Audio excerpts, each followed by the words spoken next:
నమస్తే విటీవీ ఛానల్కు స్వాగతం. ప్రస్తుతం మనతో ఎన్నో వరల్డ్ రికార్డులు సాధించినటువంటి అలాగే ప్రొడ్యూసర్ అయినటువంటి తుమ్మలపల్లి రామ్ సత్యనారాయణ గారు మనతో పాటు ఉన్నారు. సో ఆయనతో ఫిలింకి సంబంధించిన కొన్ని చర్చిద్దాం. నమస్తే సార్. నమస్తే అండి. ఎలా ఉన్నారు సార్? సూపర్గా ఉన్నాను. ఓకే. సో ప్రస్తుతం ఇమ్మంది రవి గురించి టాపిక్ అనేది నడుస్తుంది. అయితే ఐబొమ్మని బ్యాన్ చేయడం కూడా జరిగింది సజ్జనార్ గారు.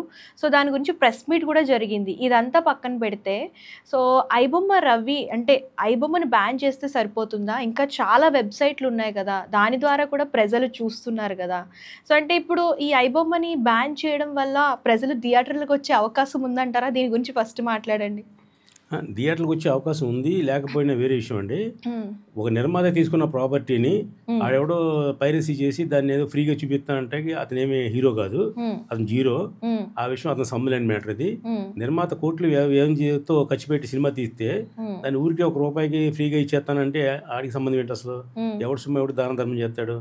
అంటే థియేటర్లో టికెట్ రేట్లు ఉన్నాయి కాబట్టి మేము చూస్తామని కామన్ ఆడియన్స్ మాట్లాడుతున్నారని మధ్య మీరు ట్రోల్స్ చేస్తున్నారు కదా. కామన్ ప్రేక్షకుడు ఏముంది, పనే ఉంది, మీరు ఏది ఫ్రీగా చూపిస్తే చూస్తాడు. రోడ్డు మీద ఎవరో బట్టలు ఇప్పుకెళ్ళి తిరుగుతుంటే అది కూడా చూస్తాడు. అది సంబంధం ఉంది ఫ్రీగా కాబట్టి. అది ఎంతవరకు కరెక్ట్ అసలు? అది ఎవరు ప్రాపర్టీ? అది ఒక సినిమా 400 కోట్లు 300 కోట్లు పెట్టి సినిమా తీస్తే ఆ సినిమాకి ఒక థియేటర్కల్ రైట్స్ అని, ఓటీటీ రైట్స్ అని రకరకాల రైట్స్ ఉంటాయి. అవన్నీ అమ్ముకున్నా కూడా సేఫ్ అవ్వలేని పరిస్థితి కొంతమంది ప్రొడ్యూసర్లు ఉన్నారు. అయినా సరే సినిమా అనేది ఒక ప్యాషన్ కాబట్టి వాళ్ళు అన్ని 100 కోట్లు పెట్టి ఖర్చు పెట్టి సినిమా తీస్తున్నారు. ఆ తీర్చిన సినిమాని ఆడు ఫ్రీగా దెబ్బెట్టి ఉండేది ఎంతవరకు కరెక్ట్? అది తప్పు అని ఖండిస్తూ నిర్మాతలు ప్లస్ హీరోలు వెళ్ళి సజ్జనార్ గారిని రిక్వెస్ట్ చేశారు దీన్ని ఆఫ్ చేయమని. అంటే ఇలా చాలామంది పైరేజ్ చేస్తున్నారు, మూవీ రూల్స్ అని, తమిళ్ ఇదని చాలామంది చేస్తున్నారు. అయితే దాంట్లో ఎక్కువగా కాలరెప్పి తిరిగేవాడు ఎవడంటే ఐబొమ్మ రవి. అతని కోసం ప్రొడ్యూసర్లు కలిసి సజ్జనార్ గారిని రిక్వెస్ట్ చేస్తే మా ఎఫ్టీసీ చైర్మన్ గారు దిల్ రాజు గారు ఆధ్వర్యంలో వెళ్తే సజ్జనార్ గారు డెఫినెట్గా నేను దీని గురించి సాల్వ్ చేస్తాను, ఐబొమ్మ రవిని మనం దాన్ని కట్టడి చేద్దాం అని చెప్పి ఆయన స్టేట్మెంట్ ఇస్తే అతను వార్నింగ్ ఇచ్చాడు. పోలీసులు ఎవరన్నా ఆపలేరు, నా దగ్గర 50 లక్షల మంది డాటా ఉంది అని చెప్పేసి బెదిరించాడు. అందుకే నాకు సీరియస్గా తీసుకున్న వాళ్ళు, అంటే పోలీసుని బెదిరించడం వాళ్ళు ఎక్కువ సీరియస్గా తీసుకున్నారు. అంటే బెదిరిస్తేనే సీరియస్గా తీసుకుంటారంటే పోలీసులు డ్యూటీలు చేసి వెళ్తున్నారు.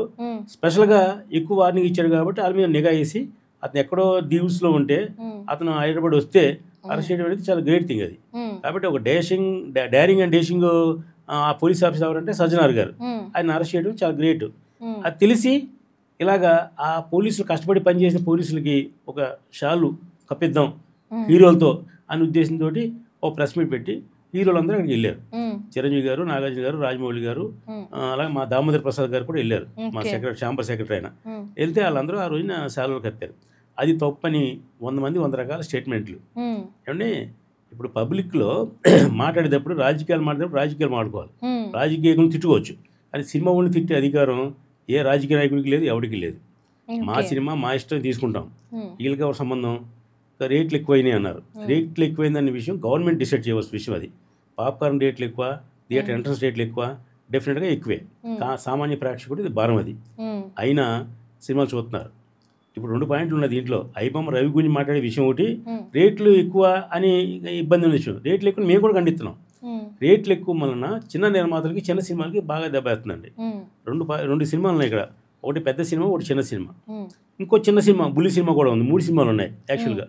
ఒక పెద్ద సినిమాకి ఆడు 500 కోట్లు 1000 కోట్లు పెట్టి తీస్తారు కాబట్టి వాళ్ళు ₹150 టికెట్ని first 2 days 3 days rate enhance చేయమని గవర్నమెంట్ రిక్వెస్ట్ చేస్తున్నారు. అలా కొన్ని గవర్నమెంట్ చేసి కొన్ని గవర్నమెంట్ చేయలేదు. వకీల్ సాబ్ అనే సినిమాకి దిల్ రాజు గారు లెటర్ పెడితే తెలంగాణలో చేయలేదు, ఆంధ్రాలో కూడా చేయలేదు. రేట్లు పెంచకపోయినా ఆయన ఆఫ్టర్గా ఆయన తీసుకుని రిలీజ్ చేసాడు ధైర్యంగా. జనం వచ్చినా రేటు బడ్జెట్ తగ్గినా పెరిగినా ఇబ్బంది లేదు దేశతోటి.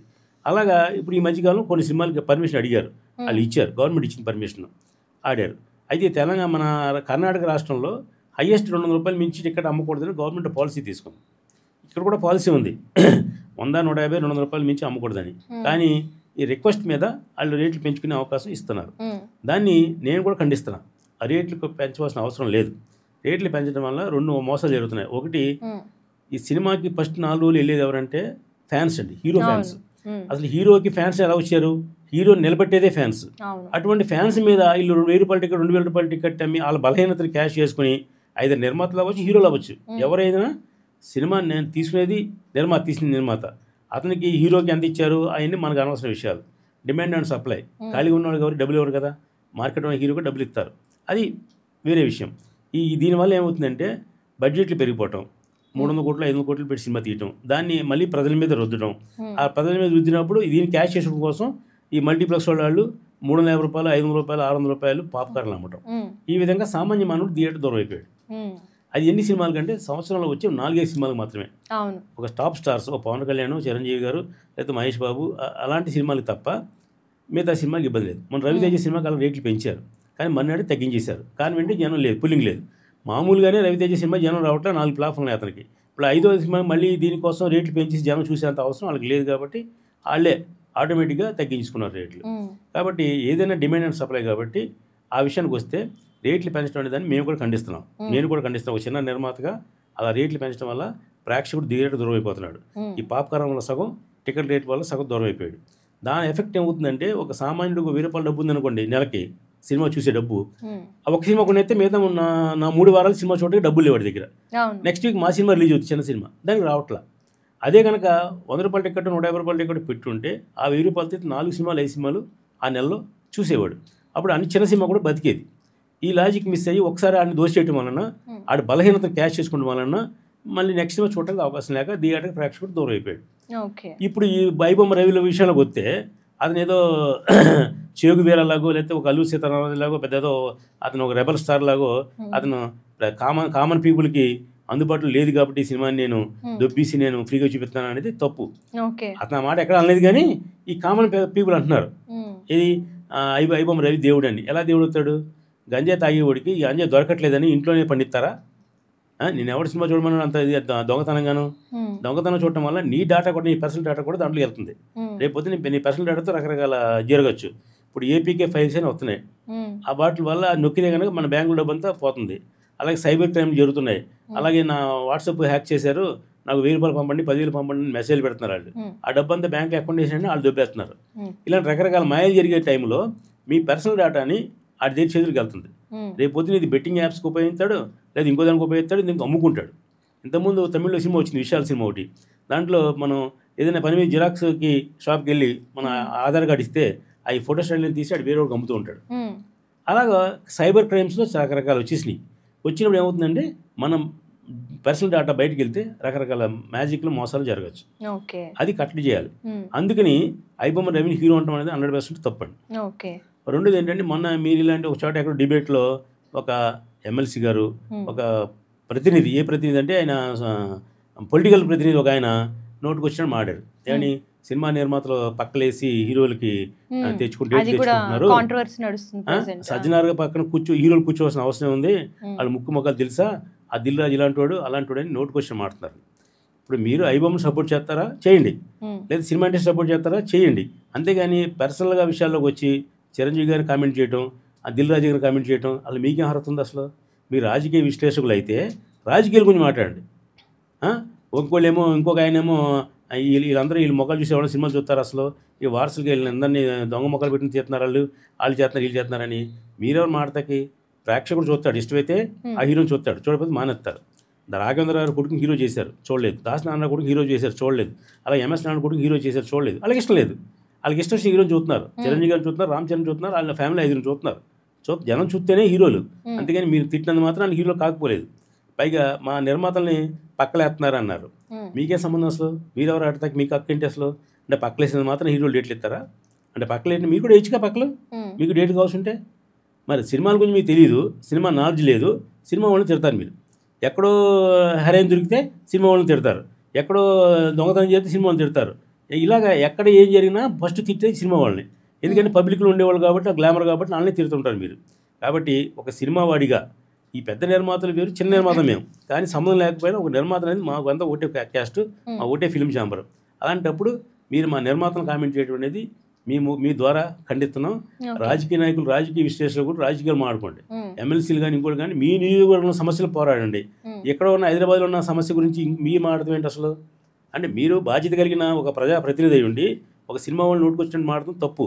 దీనికి ఇక్కడ ఏదైనా తప్పు పొరపాటు జరిగితే ఇక్కడ మాకు ఫిల్మ్ ఛాంబర్ ఉంది, ఫిల్మ్ ఫెడరేషన్ ఉంది, దానికి దిల్రాజు గారు చైర్మన్, భారతభూషణ్ గారు మా ఛాంబర్ ప్రెసిడెంట్, అలాగే producer council president Damodar Prasad గారు ఉన్నారు. మేము చూసుకుంటాం. మీరెవరు మాట్లాడతాకి? మాకు జరిగిన నష్టం ఏంటి? సినిమాని పైరసీ చేసి అలా వేస్తే ఫిల్మ్ ఇండస్ట్రీకి నష్టం అవుతుంది అని మేము చెప్తుంటే మీరు ప్రొడ్యూసర్ తిడతారా? మీకేం సంబంధం ఉండదు. కామన్ ప్రేక్షకుడు అంటే నోటికి వచ్చిన మాట్లాడు. ఎందుకంటే ఫ్రీగా వస్తుంది కాబట్టి మైక్ వెళ్తే కనుక ఆడు ఒకసారి నేను మైక్లో కనబడతాను కదా, టీవీలో కనబడతాను కదా అనే ఉద్దేశంతో ఆడేదో మాడుతుంటాడు. మన ఐబొమ్మ రవిని సపోర్ట్ చేస్తున్నారు కదా, మీ ఇంట్లో నుంచి 10 రూపాయలు పెట్టి ఆడికి ఇవ్వచ్చు కదా డబ్బు. మీరు టీవీలో సినిమాలు చూస్తారండి, టీవీలో సీరియల్ చూస్తారు, ఫ్రీగా కాబట్టి చూస్తారు. అదే టీవీ సీరియల్ ఒక షోకి 5 రూపాయలు 10 రూపాయలు పెట్టండి, ఒక్కడు చూడడం. డబ్బు లేకుండా ఫ్రీగా వస్తే ఎవడైనా ఎన్నైనా మాడతాడు. డబ్బు పెట్టి సినిమా చూసేవాడికి తెలుస్తుంది బాధ, డబ్బు పెట్టి సినిమా తీసేవాడికి తెలుస్తుంది బాధ. కాబట్టి సినిమా ఇండస్ట్రీ అనేది వేళ మనం ఎక్కడో పాన్ ఇండియా లెవెల్కి అయిపోయాం. ఒక తెలుగు సినిమాని ఎక్కడో ఆదరిస్తున్నారు, అమెరికాలోని ఇక్కడను. ఇప్పుడు మీరు ఏళ్ళని వదిలేసి ఏళ్ళని తిడటం వల్ల మీకు బయటపడుతుంది తప్ప మీ బలహీనత సినిమా వాళ్ళకి నష్టం లేదండి. ఎంతమంది ఏం తిట్టినా చిరంజీవి గారు కానీ పవన్ కళ్యాణ్ కానీ వీళ్ళందరూ సమాధానం చెప్పగలరు. వీళ్ళు అంటే వీళ్ళందరూ కామన్ మ్యాన్స్, వీళ్ళందరికీ నోట్లు నోరు పెడుతుంది కానీ లాగారు. ఏదేమైనా సినిమా నిర్మాతలు కానీ సినిమా హీరోలు కానీ తీర్చే హక్కు మీకు సంబంధం లేదు, మీకు బాధ్యత లేదు, మీకు అవసరం లేదు. మీరు ప్రజాప్రతినిధి, ప్రజల గురించి మాట్లాడండి, ప్రజలకు జరిగే నష్టం గురించి మాట్లాడండి, సీఎంతో మాట్లాడుకోండి. అంతేగాని మీరు ఎలాగ నోటికొచ్చిన మాట్లాడుతూ తప్పని మీ ద్వారా మేము ఖండిస్తున్నామండి. ఓకే. సో ఒక ప్రొడ్యూసర్ కూడా కొన్ని వ్యాఖ్యలు అయితే చేశారు ఐబొమ్మ రవి గురించి, అంటే నడి రోడ్డు మీద ఎన్కౌంటర్ చేయాలి అని చెప్పేసి. దీని గురించి మీరు ఏమంటారు? కాదండి, ఇప్పుడు ఐబొమ్మ రవి ఎన్కౌంటర్ చేయాలంటే ఈ ఎన్కౌంటర్ ఎవరు చేస్తారు? పోలీసులు చేస్తారు, అంతేనా? మీరు చేస్తారా? చేయరు కదా. అంటే అతను చేసిన తప్పు అంత పెద్ద తప్పు అని చెప్పడం కోసం తప్ప ఆ మాట అన్న వ్యక్తి కూడా బాధ్యత కలిగిన వ్యక్తే. ఓ South India film chamber president చేసిన వ్యక్తే. ఒక సినిమా ఇండస్ట్రీకి ఇంత నష్టం అవుతుంది, ఇన్ని 100 కోట్లు పెట్టి సినిమాలు తీస్తే ఆడు ఊరికి 5 నిమిషాలు దొబ్బేసి దాన్ని ఫ్రీగా వచ్చి పెడతా అంటే ఎవడు బాబు ఎవడికి ఇస్తాడు? మీకు డబ్బు ఉంది కదా అని మీ ఇంట్లో నేను డబ్బు కొట్టేసి నేను ఊళ్ళో అందరూ పని పెడితే మీరు ఒప్పుకుంటారా ఏంటి? తప్పండి అది. అయితే ఆయన ఎన్కౌంటర్ చేయాలి అంటే ఆయన చేస్తానని చెప్పలా, ప్రభుత్వం చేయాలని చెప్పారు. ఎక్కడో ఒక అమ్మాయిని రేప్ చేశారండి, రేప్ చేస్తే ఏం చెప్పారు? ఆయన ఎన్కౌంటర్ చేశారు కదా. ఆడు పారిపోతే చేశారో వారు ఒరిజినల్ చేశారు. అది ఎంత నేరం ఇది అంత నేరం అని చెప్పడం కోసం తప్ప అతనే బాధ్యత లేని మనిషి కాదు. చెప్పిన వ్యక్తి, మాకు బాగా తెలిసిన వ్యక్తే, బాధ్యత కలిగిన వ్యక్తి అతను. ఎన్కౌంటర్ చేయాలి అంటే ఎవడో ప్రాపర్టీని ఎవడో దొబ్బేయడం తప్పు అని మీకు ఖండించడం కోసం తప్ప ఈయన ఎన్కౌంటర్ చేస్తానని చెప్పలా. గవర్నమెంట్ చేయాలి అలాంటి అని. దానికి ఎవరో లాయర్ గారు వచ్చారు, మేము ఫ్రీగా అతన్ని సపోర్ట్ చేస్తాం, ఫ్రీగా చేస్తాం అన్నారు. చేయనివ్వండి, అది ఆయన లాయర్, ఆయన ప్రొఫెషనల్ కాబట్టి ఆయన మాడచ్చు. Common people మాడతాకి వీల్లేదండి. ఇప్పుడు కోపం వస్తే నేను చంపేస్తాను రా అంటాడు, అంటే చంపేస్తాడేంటి? ఆవేశంలో ఆయన భావజాలాన్ని మీకు తెలియజేయడం తప్ప అది చంపేస్తానని అర్థం కాదు. అది పైగా ఇది కేవలం మా సినిమా ప్రాపర్టీని నువ్వు ఊరికే దొబ్బేస్తున్నావు, అది తప్పు అని ఖండించడం కోసం అన్న మాట తప్ప అది వేరే విధంగా తీసుకోవాల్సిన అవసరం లేదు. అదేమి బూత్ కాదు, అది అతను ఏం చంపేయడం కాదు. ఎన్కౌంటర్ చేయాలి అంటే ఏం చేయమని కాదు, ప్రభుత్వం చేయాలని అర్థం అండి. అది ఈ లాల్లో లొసుకులతో వాళ్ళు మళ్ళీ బయటకు వస్తారు కదా, మళ్ళీ బయటకు వచ్చి ఇప్పుడు మొన్న బయటకు వచ్చాడు, రాలేదు అతను, ఇంకో వెబ్సైట్ నుంచి సినిమా బయటకు వచ్చింది. ఒక వెబ్సైట్ ఆఫ్ చేస్తే 10 వెబ్సైట్లు ఆగిపోతాయి. ఇన్ని కోట్లు పెట్టి సినిమాలు తీసి దాని మీద ఇంతమంది 24 క్రాఫ్ట్స్ జనం ఆధారపడి, దాని మీద డిస్ట్రిబ్యూటర్లు, ఎగ్జిబ్యూటర్లు, ప్రొడ్యూసర్లు ఇంతమంది ఆధారపడిన సినిమా ఇండస్ట్రీ మీద ఎవడో ప్రాపర్టీని ఎవడో దెబ్బేయడం ఎంతవరకు కరెక్ట్ది? మీ ఇంట్లో డబ్బులు మీద దెబ్బే తూరుకుంటారు మీరు? అది తప్పు కదండి. ఇది ఆ విషయం కోసం అలాంటి ఎన్కౌంటర్ చేయాలి అన్నాడు తప్ప ఏం చేస్తానని అనలేదు. దాన్ని ఖండించవలసిన అవసరం లేదు. మేము ఖండిస్తున్నాం మిమ్మల్ని, ఆ మాట అంటే తప్పు. థ్యాంక్ యూ సార్, మంచి ఇన్ఫర్మేషన్ ఇచ్చారు. సో చూసారు కదా, ఇది ఇవాల్టి స్పెషల్ ఎపిసోడ్. మరొక ఎపిసోడ్తో మళ్ళీ కలుద్దాం. అంతవరకు చూస్తుండండి వీటీవీ. Thank you. హాయ్ అండి, this is actor Suman. So వీటీవీని లైక్ చేయండి, షేర్ చేయండి, సబ్స్క్రైబ్ చేయండి. Hi hello, I'm Sasirekha, Miss India. So వీటీవీని లైక్ చేయండి, సబ్స్క్రైబ్ చేయండి, షేర్ చేయండి. ఏమైనా డౌట్స్ ఉంటే కామెంట్ బాక్స్లో కామెంట్ చేయండి. Thanks for VTV.